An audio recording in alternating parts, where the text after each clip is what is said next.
At the end of my impact presentations, I typically get asked questions about what to do with lazy employees or employees who show up acting like they don't care.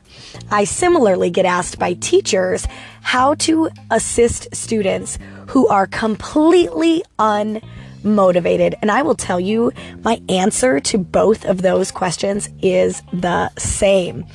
In this episode, we are going to dive into the root cause of some of these behaviors that you might be seeing at work or at school or with your players if you are a coach, and how you as a leader can take action and assist this individual in doing their very best. So let's get into how to motivate the unmotivated.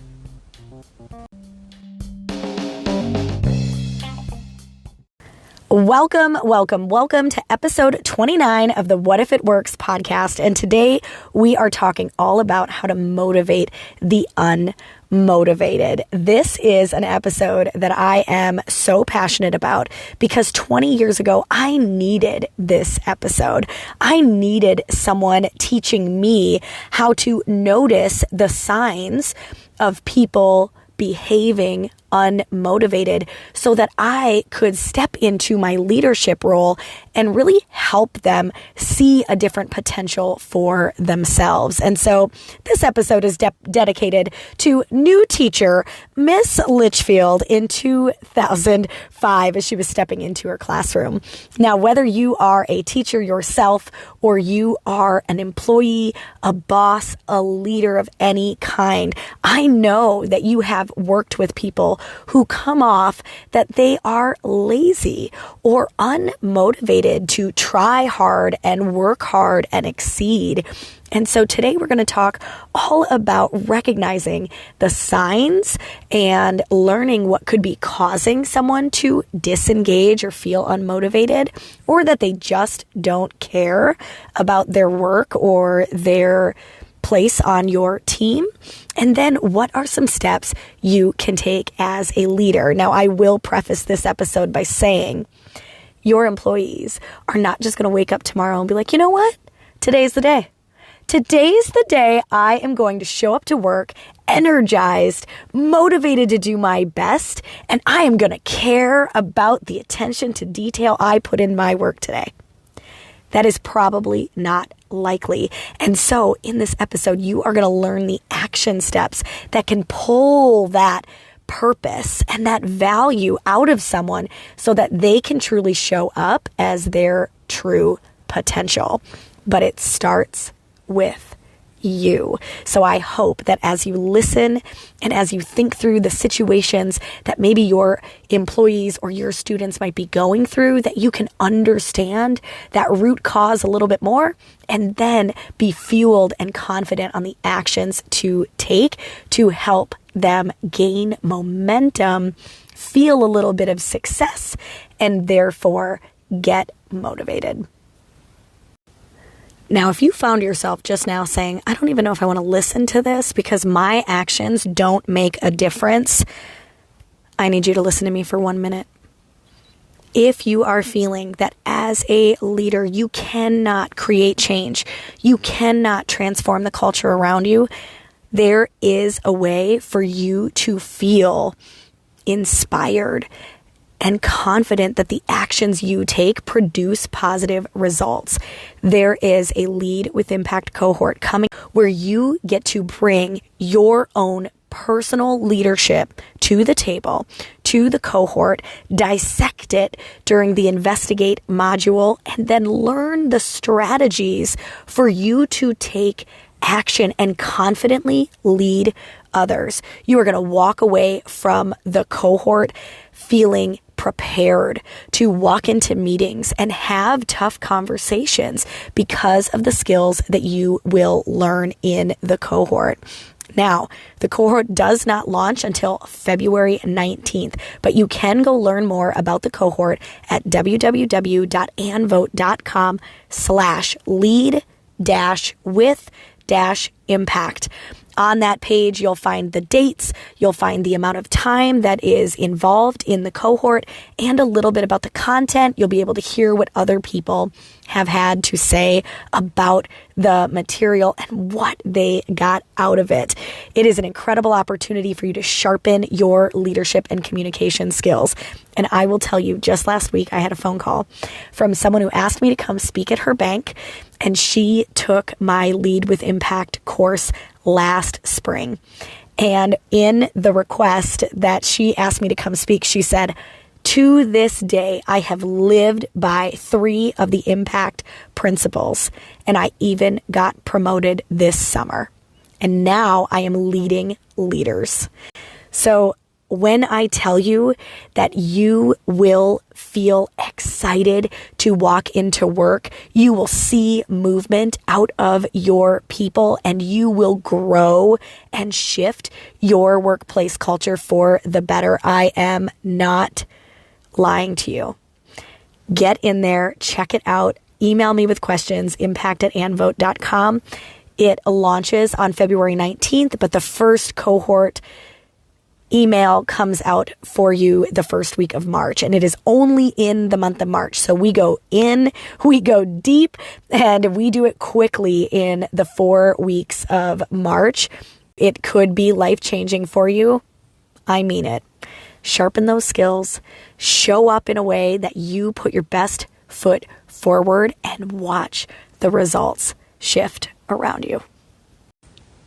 Why are people showing up to work and not doing their work, acting like they don't care, or appearing that they are super lazy?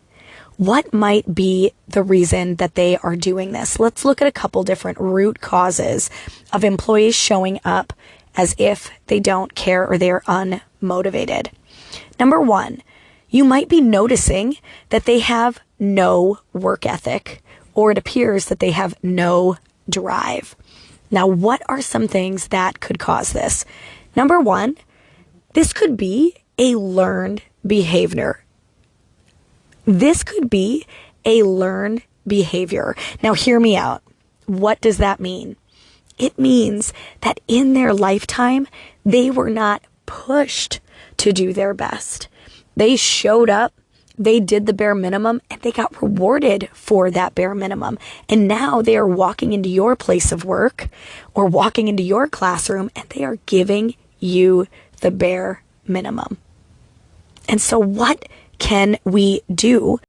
If this is a learned behavior, then they need to unlearn it, right? And they need to be shown or modeled what the work ethic is expected of them. Now, in all of my situations, you are going to have a face-to-face, eye-to-eye conversation with this individual. And no, you're not going to say, "Hey, I noticed you're really lazy."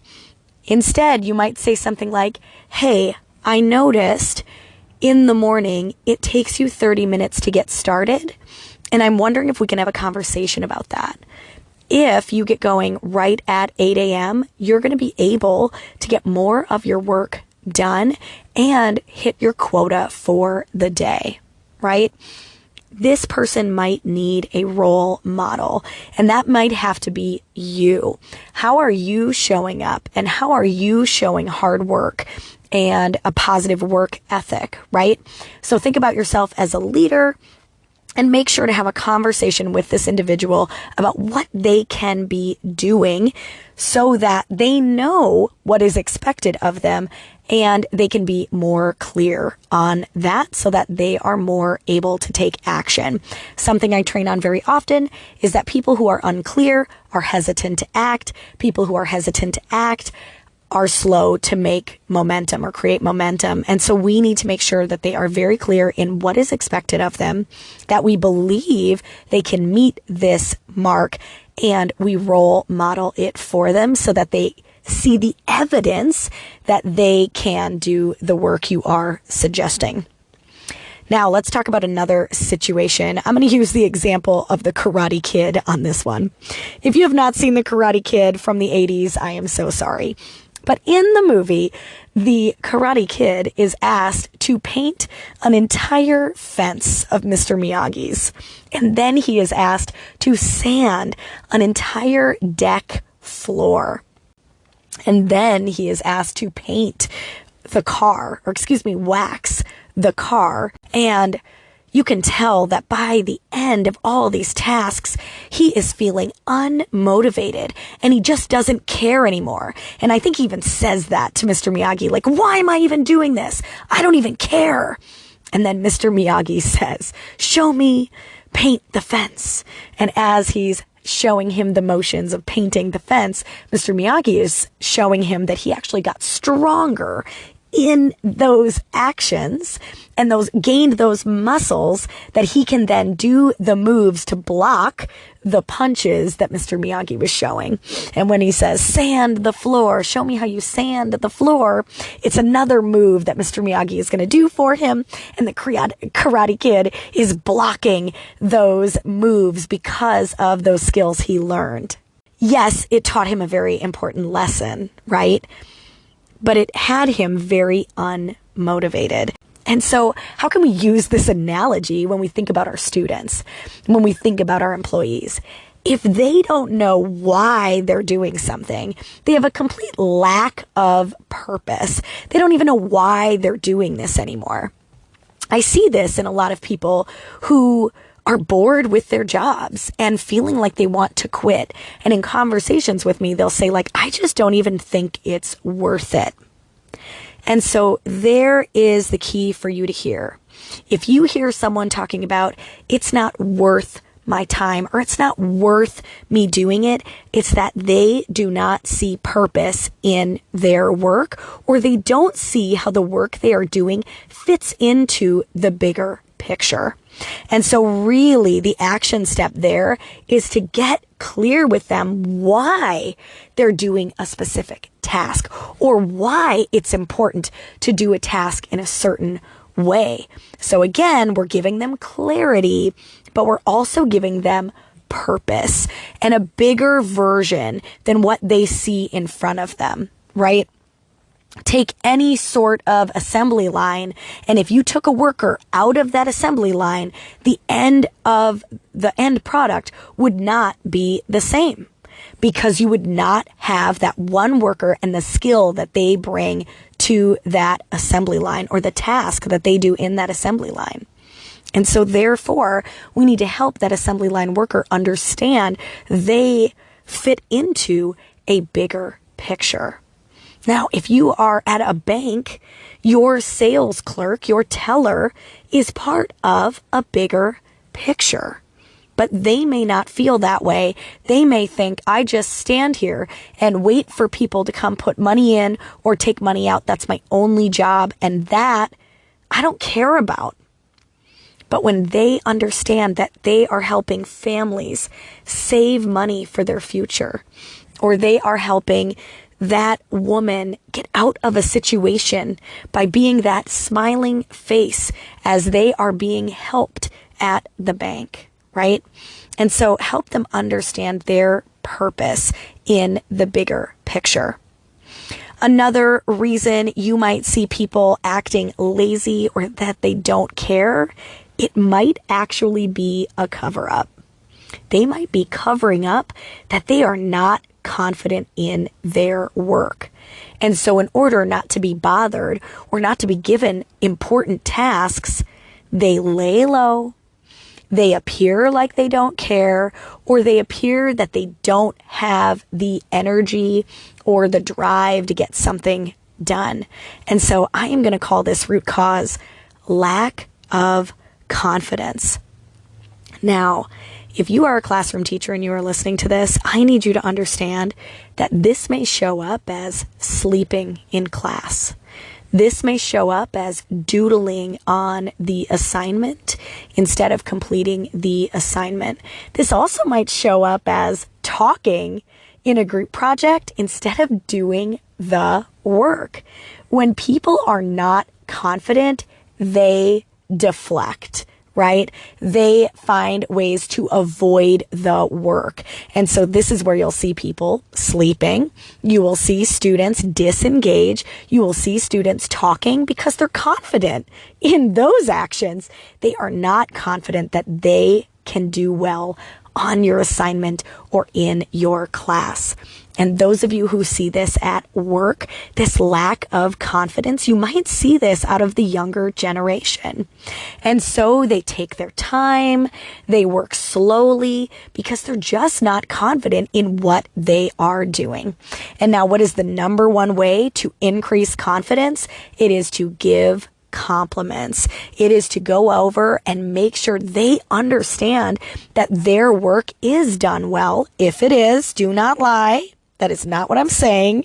I am saying point out strengths so that they grow in those strengths and they grow in their weaknesses at the same time because they are more confident in the actions they are taking. Also within this, friends, is getting clear on what they need to do because confident people take action. Confident people say yes to opportunity and growth. Confident people overcome fear of doing things wrong and they try and they succeed. And so making sure your teammates, your employees, your students, your players on your team feel confident in their skills or confident in their actions is going to be the actions that you focus on. Make sure you are giving positive feedback. Make sure you are addressing anything that is not going well. And I'm actually going to transition right there into you. You as the leader, how are you showing up to motivate and inspire these team members? So yes, you're going to investigate the root cause. You're going to maybe ask some questions to find out, is it poor work ethic? Is it lack of purpose? Is it lack of confidence or lack of clarity? And then you're going to take action. You are either going to give more information and help them get clear. You are going to give appreciation. You are going to show up as a role model, but it really comes down to you to help them see a new path, to help them strengthen their skills. Because when they strengthen those skills, they are more apt to act. And that is when we see movement, and that is how we create momentum and motivation at work. To truly see transformation in your culture and in these employees or these teammates or these students who are coming off as unmotivated or lazy, we need to make sure that we are not lazy in our leadership. So often we can talk about our lazy employees.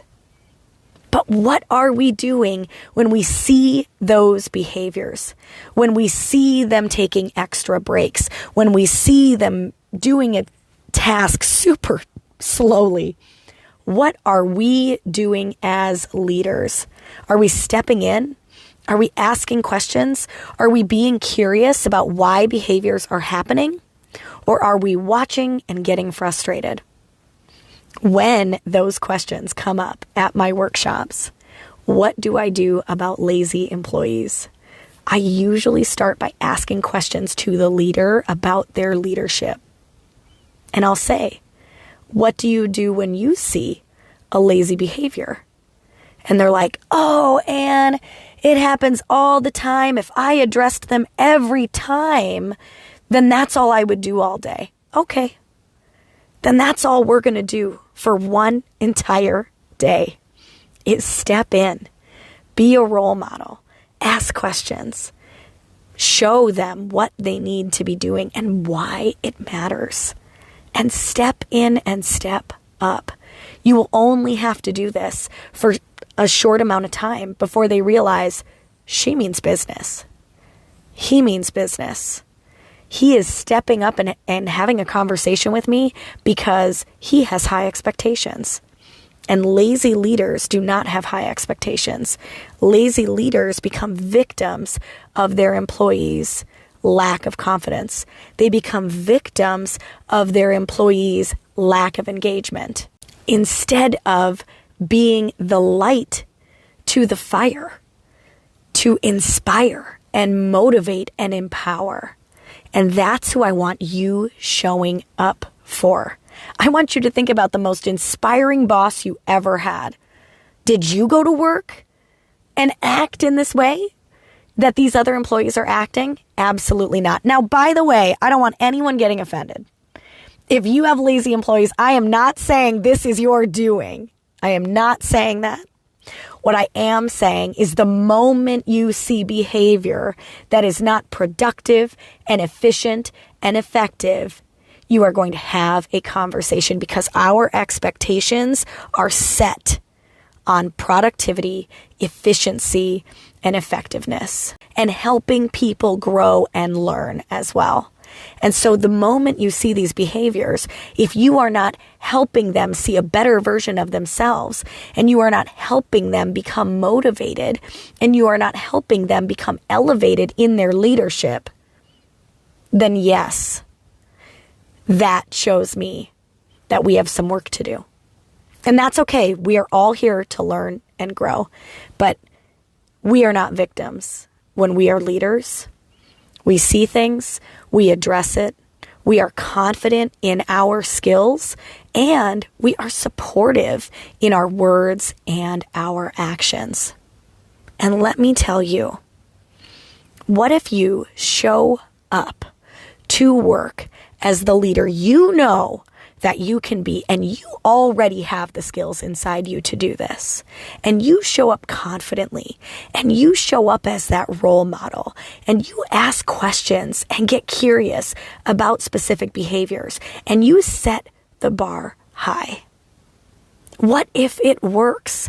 What if you see those lazy employees shift to motivated employees who show up with purpose and drive and clarity and confidence? What will that do for your workplace culture? What will that do for your classroom? And let me tell you, what will that do for that student in your class right now who doesn't have the confidence to even try, who doesn't see purpose in their life? And you show up as the educator, as the leader who says, let me show you your future.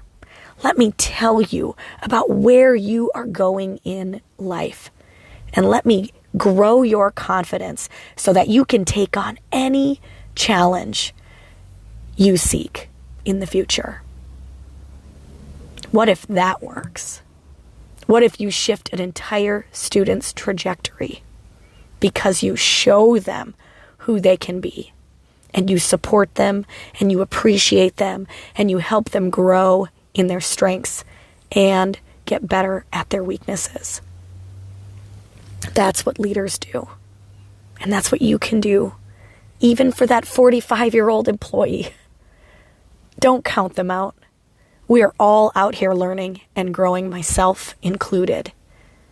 So instead of judging and labeling them as lazy and unmotivated, go get curious, go get clear, and go grow confidence. Because you will see a totally different side of people when they feel that they have purpose in a bigger picture. They will show up with passion, and they will take action, and they will create momentum for you, your team, your business. And it will work. I know it. We just got to keep working at it. It might not work overnight. It might not work by the end of this month. But I am telling you, with consistency, you can transform your culture, and you can transform your people. And you, yes, you can create change in other people's lives. Believe it. Go achieve it. Talk about pulling out passion. When I tell you I needed this episode when I was a new teacher. I mean it. I did not believe that I could create change. I did not believe I could have impact in the way that I did later in my career. And I truly believe I didn't have impact early in my career because I didn't believe that, and because I didn't act on that belief. And once I saw the impact and felt the impact and had students coming back and telling me about the impact that I had with them, that's when I truly shifted my actions. And that's when I showed up as the leader I knew I could be. I grew in my confidence and I grew in my clarity of what my role was as a teacher. I set down the curriculum being the most important thing that kids learned in my class. And I started putting at the top of the priority list that kids learned who they were and where they could go in the world. And when I tell you that that is how you influence people for good, I mean it. There is true impact and influence that you can have over the people around you, whether they are above you or below you or next to you. There is impact that you can be making by building other people up and not labeling them as lazy and not discounting them for the behaviors you're seeing. And instead, motivating and inspiring and empowering them to show up as the version you know they can be. And again, if you need a kick in the pants about how you can do that, go back and listen to episode 28, which is all about mentoring your skills. And if you really feel like this is an area where you are passionate about and you know you can do it, you just don't have the strategies to do it, I want to see you in the Lead with Impact cohort, because that is what that cohort is for. To get you so empowered that you take action, you create momentum, and you see the results. You see the positive workplace culture that you work to transform. And believe me when I tell you it can happen. I've seen it with my clients and my students. I just know you can see it too. I can't wait to see you in there, and I cannot wait for you to come back and listen to another episode. Thanks for being here today. If you loved this episode, please leave a review. This is how other leaders are going to find this inspiration and this motivation and these action steps that you can start taking right away, and they can too. I appreciate you, and I am so excited to be out here learning and growing with you and creating change together.